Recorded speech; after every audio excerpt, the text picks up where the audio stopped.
Assalamu alaikum and welcome back to my channel. Please like the video and subscribe to the channel if you are new.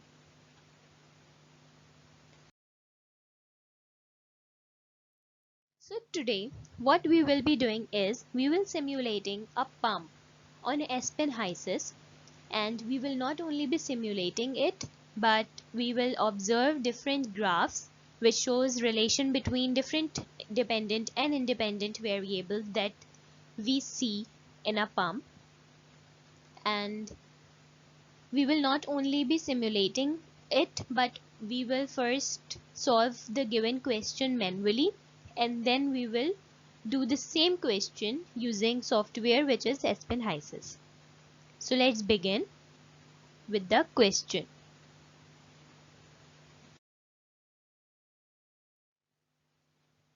So the question is that water at 25 degrees C and 1 atm pressure is entered in a pump at a mass flow rate of 1200 kg per hour, and the discharge pressure of water is given to be 2 atm, and we have to find the power that is consumed by the pump or the duty of the pump if the adiabatic efficiency of the pump is 70%, and the density of water is given to be 1007 kg per meter cube at 25 degrees C. So as I told you before that before simulating or before solving this problem on HYSYS, we will first do it manually. So you should know that how we can do it manually, both manually and how to simulate it on HYSYS also. Alright, and then we can also compare that our results of manual solution and the solution we get from HYSYS are comparable or not, or can we rely on the results that we get from Aspen HYSYS or not. So let's begin with the manual calculation and then we will be solving it on HYSYS. So let us first solve it manually. Okay, so according to the question, there is a pump and the inlet of which is water, which density is 1007 kg per meter cube, and as the temperature remains the same and water is also incompressible, so we assume the density to be constant. Alright, then the inlet pressure is 1 atm and the discharge pressure is 2 atm. Okay, and the flow rate of water, which also remains constant, is mass flow rate is 1200 kg per hour, and the efficiency of pump is given to be 70%, and we have to find the power that is consumed or duty of this pump. So what we will do is first we apply Bernoulli's equation, which is P1 upon gamma, which is specific weight. P1 is the pressure, then Z1 plus V1 square, which is the inlet velocity of water, divided by 2G plus HP, which is the head that is added in the system due to this pump, is equal to P2 plus Z2 plus V1 square over 2G. Now if we observe this system, we will find that there is no change in the elevation in this whole system, which means that Z1 and Z2 will be equal to each other, and if they are equal we will simply cancel them. Alright, so these both will get cancelled out. Then there is no change in the flow rate of the system, which means that there is no change in the velocity. Alright, if the velocity remains the same, then V1 will be equal to V2, and these two terms will also be cancelled out. Now coming towards the pressure head. So we observe that pressure change only, the pump here is used to increase the pressure only. There will be no change in elevation, neither in the velocity. So to increase pressure, the head that is added due to this pump will be equal to the difference in pressure head, which is P2 minus P1 divided by gamma. So here in this question, gamma is not given, but the density of the water is given. So we know that gamma is equal to rho g. Alright, density here is given as 1007 kg per meter cube, and and g is 9.81 meter per second square. Alright, if we multiply these two terms, we get 9878.67, and if we cancel this, it will become kg per meter square 1 upon s square. Alright, or you can keep it as meter per second square and m3. So what here will become this, kg meter per second is Newton. So we can write it as 9878.67 Newton per meter cube. Alright, this is specific weight. Now when we find out the specific weight, now we have to convert each of the pressure in SI system so that we get the head in meters. Alright, so P1 is 1 atm. Converting it to SI system, which is kilopascals or pascals, we know that in 1 atm we have 101.3 exponent 3 pascals or 101.3 kilopascals, which will become 101.3 exponent 3 pascals. Similarly with P2, it's 2 atm, so we convert it by multiplying it with 101.3 exponent 3 pascals, and it will become 202.6 exponent 3 pascals. Now we have to find the head, which is at P. Let it become equation 1.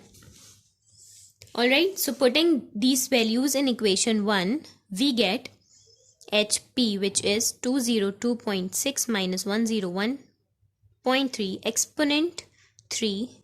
Similarly, we have to add exponent 3 over here also, divided by gamma, which is 9878.67. Alright, and now we get the value of HP that is added due to pump, and it is 10.254 meters. So we will write 10.25 meters. Now this is head, this is not the duty. Using this, we have to find the duty of the pump, for which we have formula, and that is the power that is consumed by the pump, or that is added to the system through pump, is equal to HP, head of the pump, Q, which is volumetric flow rate, rho, and G, which is combined to give gamma. Alright, we have HP, we have rho G, but we don't have Q, we have mass flow rate. So to convert mass flow rate, which is kg per hour, we have to divide it by its density, which is 1007 meter cube kg per meter cube. Kg and kg got cancelled, and we got Q, which is in meter cube per hour. Alright, to convert it in SI system, we have to convert R in seconds. So we get the answer in meter cube per second, which is 1200 divided by 1007, and it is almost equal to 1916. 1.1916. All right, so this is the Q. Now for power, 10.25 multiply by 1.1916 multiply by density, which is 1007, and G, which is 9.81. It is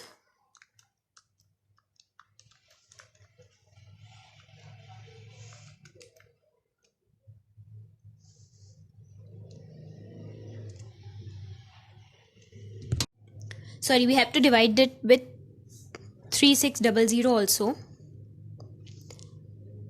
So we get power, which is equal to 33.5 watt.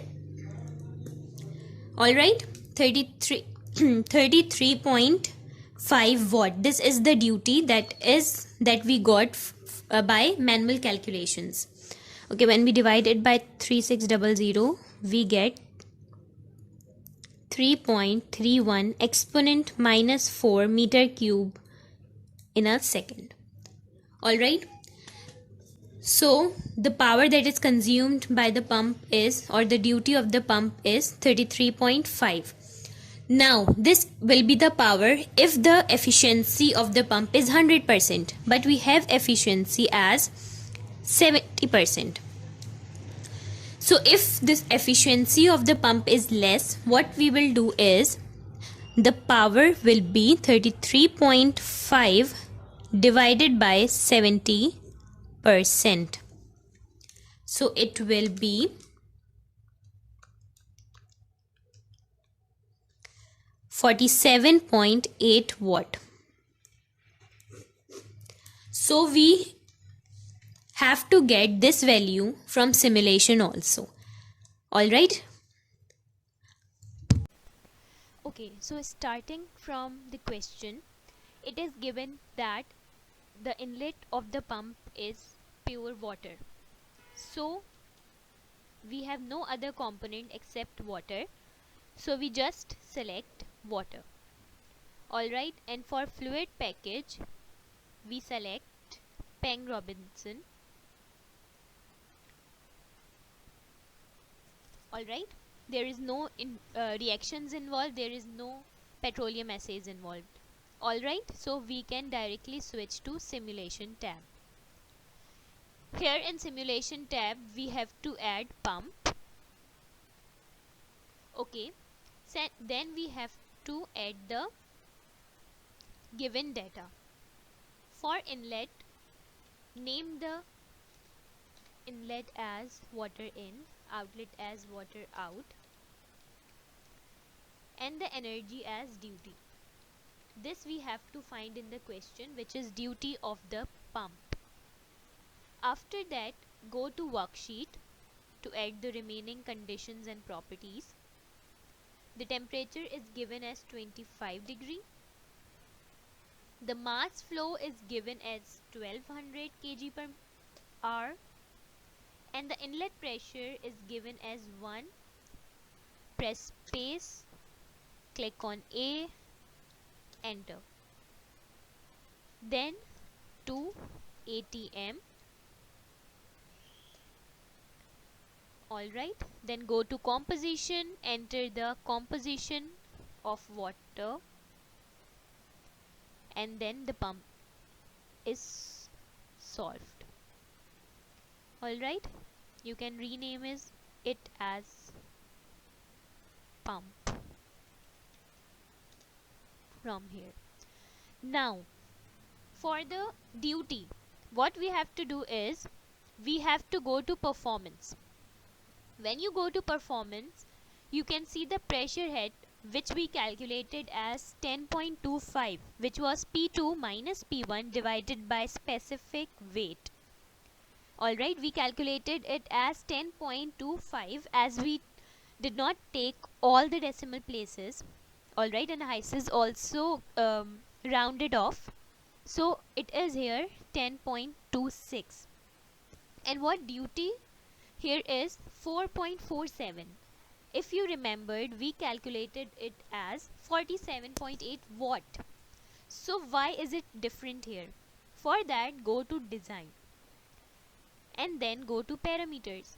You can see here adiabatic efficiency to be 75%. And if you remember, in the question it was given it as 70%. Alright, so you have to convert it, or you have to change it to 70 and press enter. And now you can see that duty has changed from 4.4 to 4.7 kilowatt.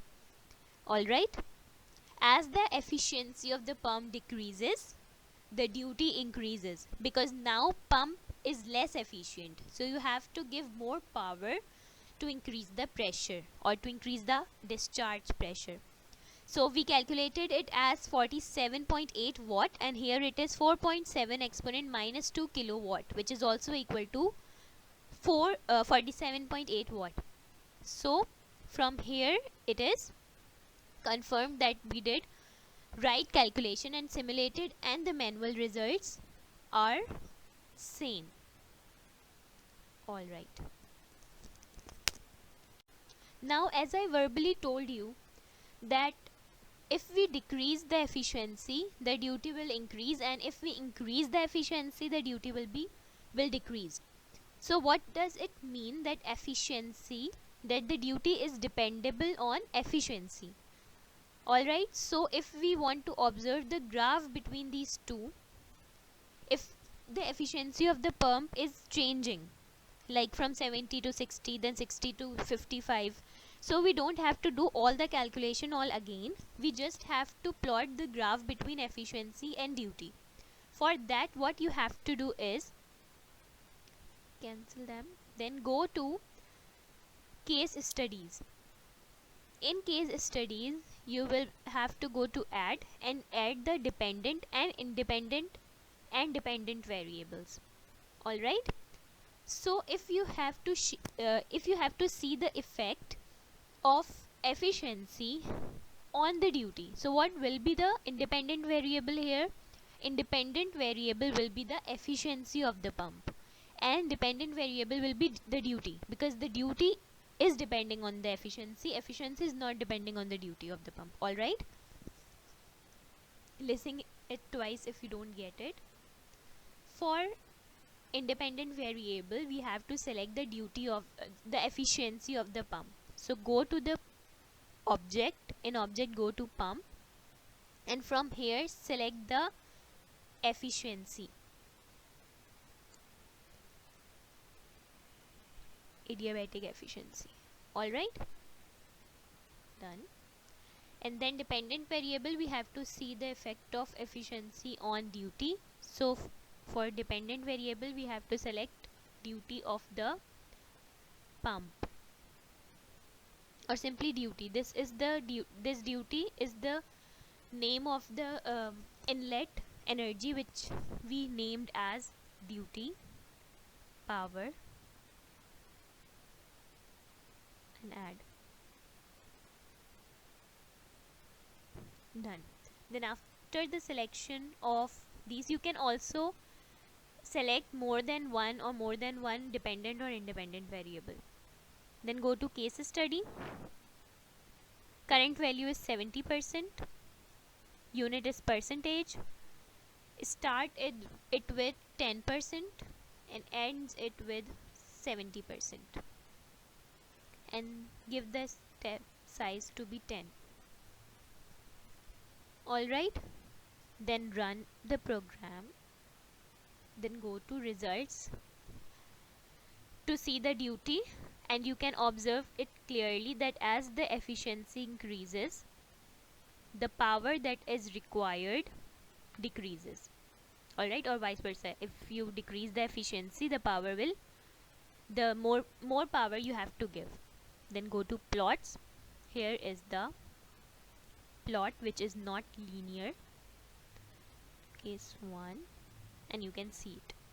Alright, as you increase the efficiency, the duty decreases.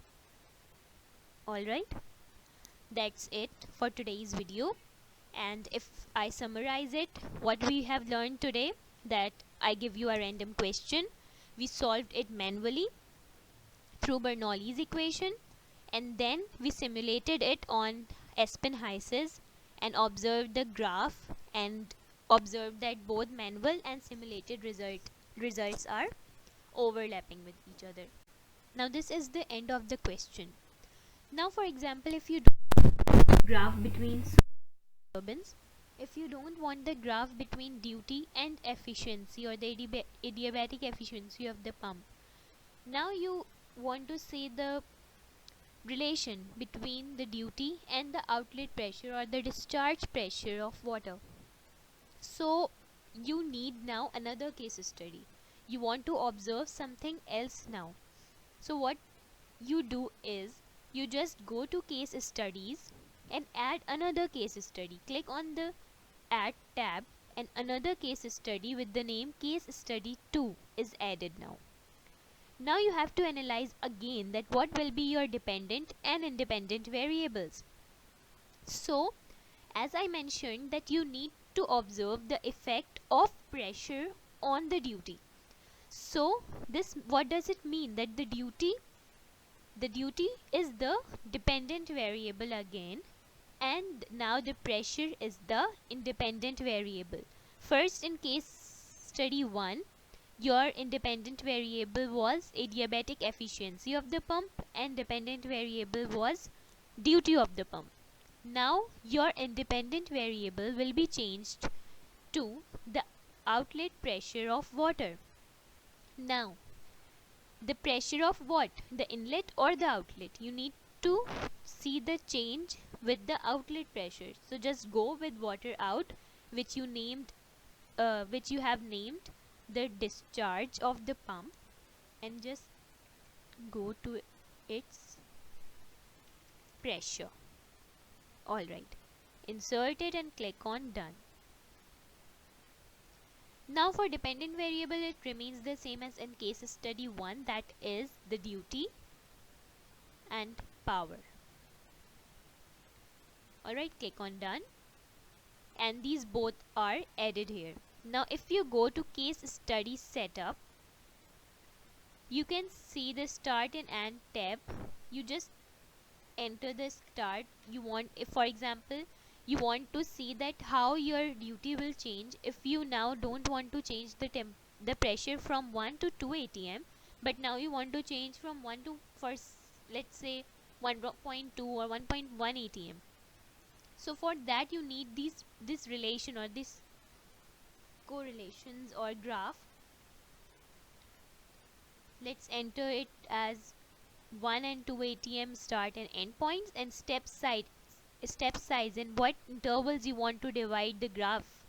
So just enter step size for, let's say, 10 kilopascals, or you can say 0.1 atm. Alright, now if you run this case study and go to results, you can see here all the results in tabular form, and you can observe that as you increase the pressure, the duty also increases. Alright, go to plots and you can see the plot in a linear form, that the duty and the pressure has a linear relationship. As you increase the pressure, the duty of the pump also increases. So this is something extra, alright, that we have learned. We have learned that how you can add more than one case study on the same equipment. That's it for today's video. Please subscribe my channel, like the video and share it with all your friends. Thank you so much.